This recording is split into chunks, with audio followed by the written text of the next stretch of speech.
नमस्कार दोस्तों, 8 PM India में आपका स्वागत है। आरएसएस को भले ही लगता है कि प्रधानमंत्री मोदी के चेहरे और हिंदुत्व के सहारे 2024 का चुनाव नहीं जीता जा सकता। इसके लिए सरकार को कुछ जनहित के फैसले लेने होंगे। लेकिन प्रधानमंत्री मोदी ने एक बार फिर दिखा दिया है कि वे पार्टी और संघ सबसे ऊपर है। दोनों को उनके हिसाब से ही चलना होगा। दरअसल मोदी जी किसी भी कीमत पर यह मानने को तैयार नहीं है कि ब्रांड मोदी की चमक फीकी पड़ रही है। वे यह मानते हैं कि भाजपा को केवल उन्हीं का चेहरा यानी ब्रांड मोदी ही चुनाव जिता सकता है। आज के दौर में ये पूरी तरह सच भी है। बिना मोदी के पार्टी और संघ का मजबूत संगठन भी चुनाव नहीं जिता सकते। इस सच को बीजेपी संगठन और संघ के कर्ता धर्ता भी अच्छी तरह जानते और समझते हैं। प्रधानमंत्री नरेंद्र मोदी ने विदेश यात्रा से लौटने के तुरंत बाद 2024 के लोकसभा चुनाव के लिए पार्टी का एजेंडा एक झटके में सेट कर दिया। 2 दिन पहले भोपाल में प्रधानमंत्री नरेंद्र मोदी ने देश भर के बूथ कार्यकर्ताओं को अपने चिर परिचित अंदाज में संबोधित किया। इस मौके पर वे पूरी तरह से चुनावी मोड में दिखे। प्रधानमंत्री ने साफ कर दिया कि भ्रष्टाचार, परिवारवाद, तुष्टीकरण बनाम संतुष्टीकरण, पसमानदा मुस्लिम और समान नागरिक संहिता के मुद्दों के इर्द गिर्द ही 2024 का लोकसभा चुनाव लड़ा जाएगा। यहाँ एक बात उल्लेखनीय है कि मोदी जी जो चुनावी एजेंडा सेट करते हैं उसमें बीजेपी के साथ साथ आरएसएस का भी संतुष्टीकरण प्रमुख होता है।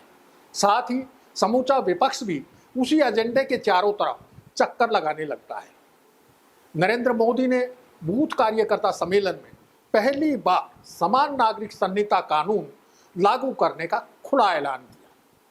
ये बीजेपी के चुनाव घोषणा पत्र में धारा 370 हटाने, राम मंदिर निर्माण और 3 तलाक खत्म करने के बाद चौथा सबसे बड़ा वादा है।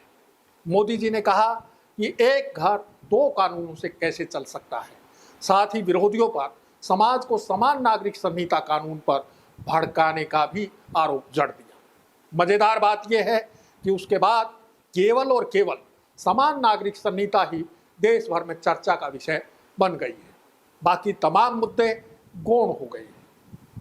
महंगाई, बेरोजगारी, गरीबी, विकास और जीवनोपयोगी सुविधाएं सब मुद्दे पीछे छूट गए। बीजेपी के कार्यकर्ता जो कर्नाटक की हार से पस्त थे, उनमें फिर से नया जोश भर गया है। इतना ही नहीं, जनता दल यूनाइटेड और आम आदमी पार्टी समान नागरिक संहिता को लेकर बीजेपी के साथ खड़े हो गए, जबकि जदयू नेता और बिहार के मुख्यमंत्री नीतीश कुमार बीजेपी को हराने के लिए विपक्षी दलों को एकजुट करने की मुहिम चला रहे हैं। इस तरह आम आदमी पार्टी, जिसे भाजपा की बी टीम भी कहा जाता है, वो भी अधिकारियों के ट्रांसफर पोस्टिंग संबंधी अध्यादेश के खिलाफ विपक्षी दलों के साथ आने की गुहार लगा रहे हैं। लेकिन समान आचार संहिता पर वे सशर्त बीजेपी का साथ देने को तैयार हैं। आपके मुखिया अरविंद केजरीवाल एक तरफ विपक्षी दलों से सौदेबाजी करते दिख रहे हैं, तो दूसरी तरफ बीजेपी से भी सौदा करने की फिराक में है। यानी उनका अपना एजेंडा सर्वोपरि है। कांग्रेस समेत बाकी सभी विपक्षी दल समान नागरिक संहिता के खिलाफ खड़े दिखाई दे रहे हैं।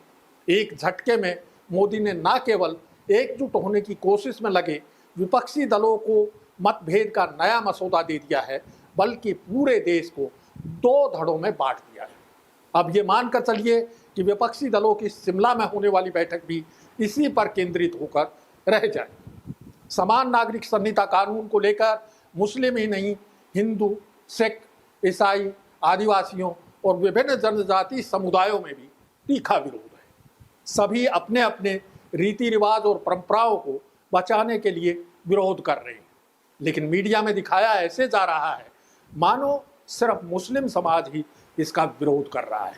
यानी समान नागरिक संहिता कानून जो कि सबके लिए एक जैसा होगा, उसे मुस्लिम विरोधी दिखाया और प्रचारित किया जा रहा है।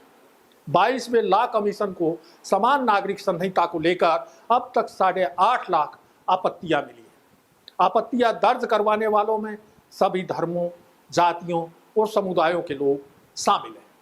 अब आप खुद ही अंदाजा लगाइए कि जो विपक्षी दल देश और संविधान बचाने के नाम पर एकजुट हो रहे हैं, वे समान नागरिक संहिता को लेकर अलग अलग सुर अलाप रहे हैं। प्रधानमंत्री मोदी ने विपक्षी खेमे को न केवल अपने पाले में आने को विवश कर दिया है, बल्कि चुनावी मुद्दे भी मनचाहे तय कर दिए हैं। ये करिश्मा मोदी ही कर सकते हैं। अब विपक्षी दलों को देखना होगा कि वे मोदी के इस ब्रह्मास्त्र से खुद को कैसे बचाते हैं। अब समय हो चला है आपसे विदा लेने का। जल्द फिर हाजिर होंगे नए मुद्दे और सवालों के साथ। नमस्कार।